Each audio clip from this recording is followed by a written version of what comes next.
Hey, what's up guys? Tuddle here. Sorry it's been a while since I've done a video. I've been really busy working my ass off trying to get a new radio gig. I've been going from radio station to radio station, handing out resumes and meeting program directors and doing all that good stuff. It's been a little slow moving, but I have some great confidence that something will work out really soon. So what I want to do in this video is review some of the movies I've seen in the past week and a half, and I've seen 3 of them.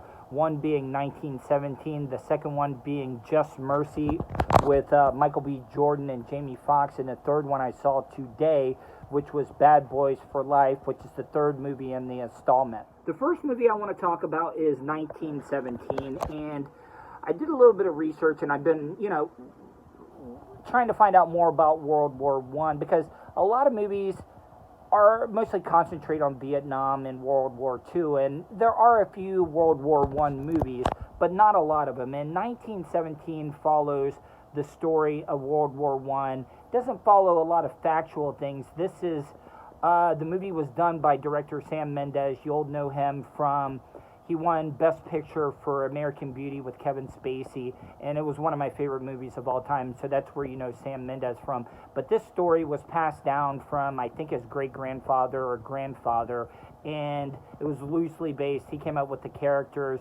and so it's not factually. You're not going to be able to look in the history books and learn about the story that was involved in the movie 1917.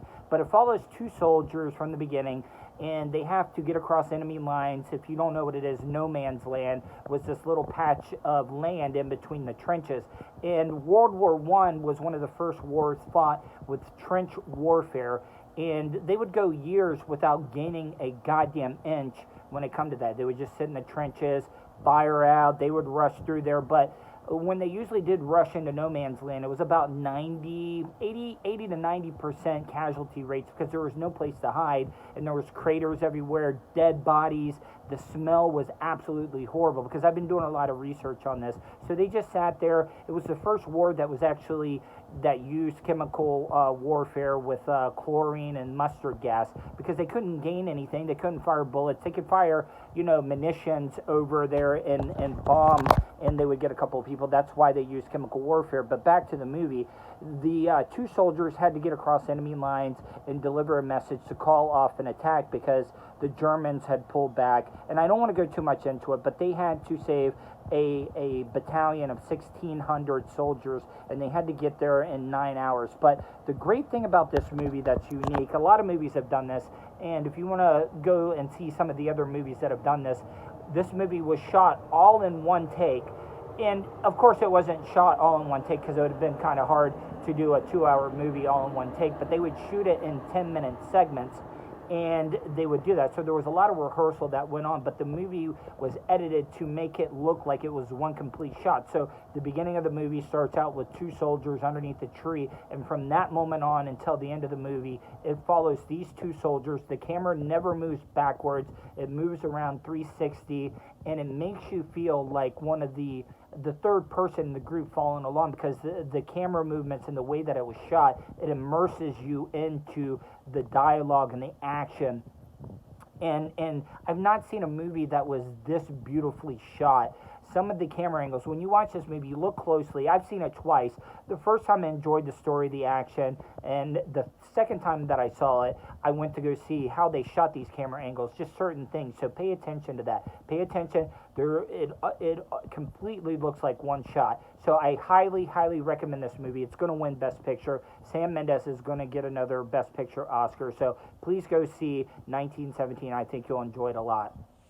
Moving on to the second movie that I watched, it was a great movie, and makes you think. If I was a black man, I would not want to live in the South, especially in the 80s. But this movie took place late 80s, early 90s, and it stars Michael B. Jordan and Jamie Foxx. And Jamie Foxx plays a character, and you can do a lot of research on him. Walter McMillan, he also went by Johnny D. He was completely railroaded and falsely accused of murdering a 19-year-old white female in a laundromat area. It was like a dry cleaner, and they had no proof.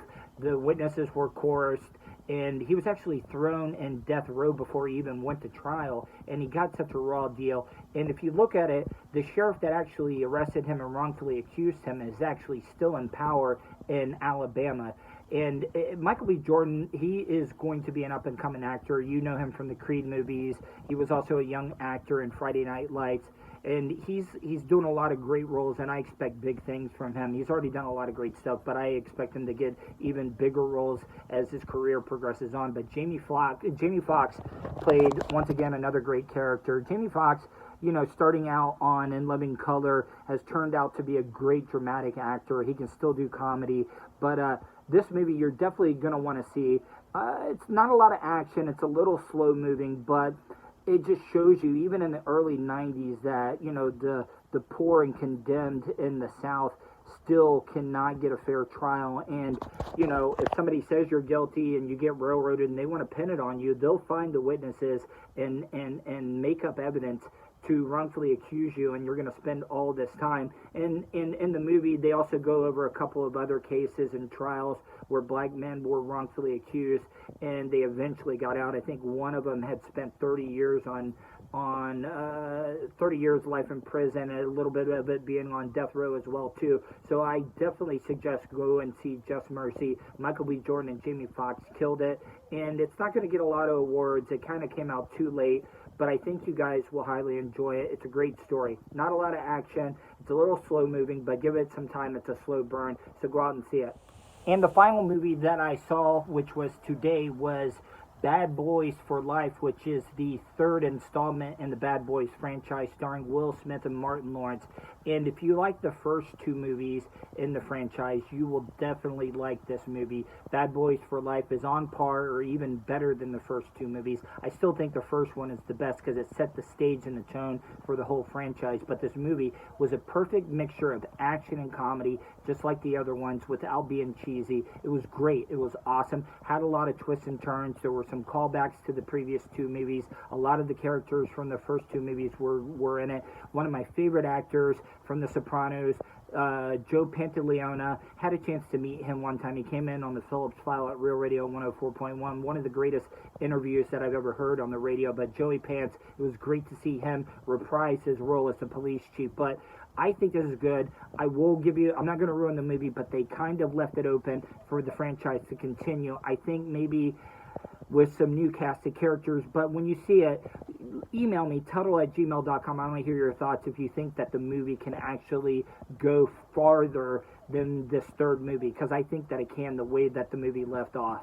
I think you'll enjoy it. Martin Lawrence and Will Smith have proven that they're a great duo, great chemistry. They work well off of each other, and it's good for Will Smith, because Will Smith has had kind of bad luck lately when it comes to picking movie roles and franchises that put his name out there, because for the longest time Will Smith was one of the biggest actors that you could bank he's going to get you 80 to over $100 million on opening weekend. And I think it won't get 100 million, but it'll get close to maybe 65 to 75 million this weekend, which will be good because it's been so long. They've waited so long in between the first and the second to the third. I wish that they would have done these a little bit more frequently, and I think that the momentum would have carried over from movie to movie. So go see Bad Boys for Life. You guys will like it. If you like the first two movies, you will not be disappointed in this one. Like I said, the third one is on par or even better than the first two.